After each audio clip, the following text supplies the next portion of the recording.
nonconformist is someone that does not want to be like everyone else. Their thoughts and imagination are something way different than the basic. That's what makes them unique. Salvador Domingo Felipe Jacinto Dalí Domínguez Marqués de Dalí de Pubol, known as Salvador Dalí, was a Spanish surrealist painter.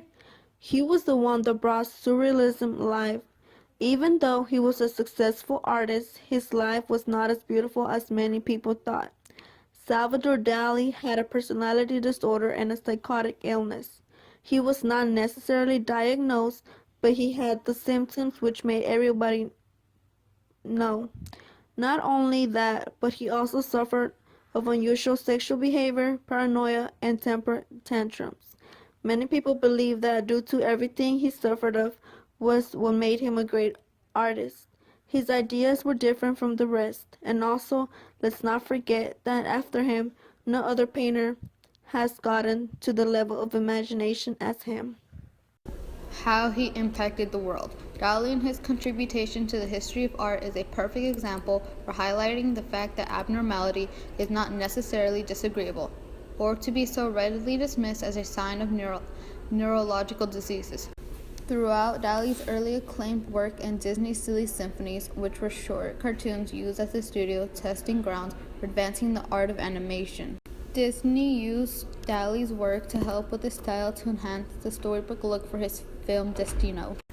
At Dali's museum, its executive director Hank Hines stated that visitors can expect a multi-sensory environment of moving image, soundscapes, and the transformative aura of exquisite individual paintings.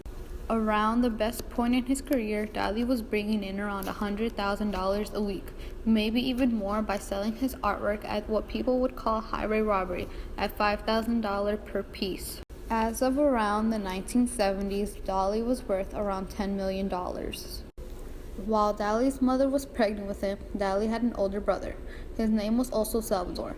When Salvador was only 2 months old, he had died of the flu. Within the upcoming months, his mother had gone into labor.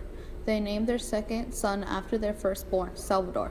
Dali had believed that he was a reincarnation of his deceased older brother.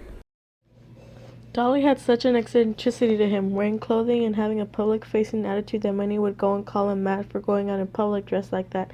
To truly achieve his iconic look, Dali used a paranoia critical method, essentially painting what he saw in his dreams and subconscious and challenging reality for what he wanted it to be and not what it actually was. Dali was actually expelled from the Surrealist movement in 1934, with the trial he was held in stating that he was expelled due to repeated counter-revolutionary activity involving the celebration of fascism under Hitler. However, some art historians believe that Dali's expulsion was most likely due to feud with Surrealist leader Andre Breton. However, after his expulsion from the Surrealist movement, he continued to participate in the community until he moved on to his class period, yet his feud with members of the Surrealist movement continued. To truly be able to understand Dali and his life, you just can't read about him. You need to actually see how he lived his life, how he interacted with the world, and how his eccentricity was such an influencing force at the time.